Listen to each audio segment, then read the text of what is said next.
ఉప్పల్ నియోజకవర్గంలో పలు అభివృద్ధి పనులకు సంబంధించి మంగళవారం శంకుస్థాపన కార్యక్రమం జరిగింది.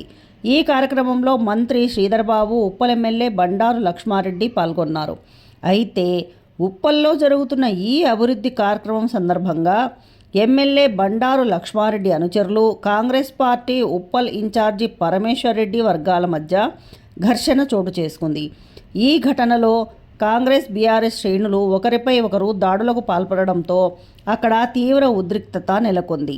ఈ సంఘటన రాష్ట్ర మంత్రి శ్రీధర్బాబు, ఎమ్మెల్సీ మహేందర్ రెడ్డి సమక్షంలో జరగడం గమనించాల్సిన విషయం. ఈ ఘటనపై ఎమ్మెల్యే బండారు లక్ష్మారెడ్డి స్పందిస్తూ తమపై జరిగిన దాడిని తీవ్రంగా ఖండిస్తున్నామని తెలిపారు. కొంతమంది వ్యక్తులు ఉద్దేశపూర్వకంగానే దాడి చేశారని, ఈ ఘటనలో తమకు శారీరకంగా, మానసికంగా నష్టం వాటిల్లిందని పేర్కొన్నారు. శాంతియుతంగా, చట్టబద్ధంగా కార్యక్రమాలు నిర్వహిస్తున్న తమపై ఇలాంటి దాడులు ప్రజాస్వామ్య విలువలకు విరుద్ధమని ఆయన అన్నారు. ఈ ఘటన వెనుక ఉన్న వారిని గుర్తించి చట్ట ప్రకారం కఠిన చర్యలు తీసుకోవాలని అధికారులను డిమాండ్ చేశారు. ఈ ఘటనపై ఇప్పటికే పోలీసులకు ఫిర్యాదు చేసినట్టు తెలిపారు. న్యాయం జరుగుతుందనే నమ్మకం ఉందని, ప్రజలు ఎవరూ అవాస్తవ ప్రచారాలకు లోను కాకుండా వాస్తవాలను తెలుసుకోవాలని కోరారు. శాంతి, సామరస్యంపై తమ విశ్వాసం అచంచలమని, ఇలాంటి దాడులు తమను భయపెట్టలేవని ఎమ్మెల్యే స్పష్టం చేశారు. ఈ తోపులాటలో మంత్రి శ్రీధర్ బాబు కాలికి గాయమైనట్టు సమాచారం.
Please like, share and subscribe.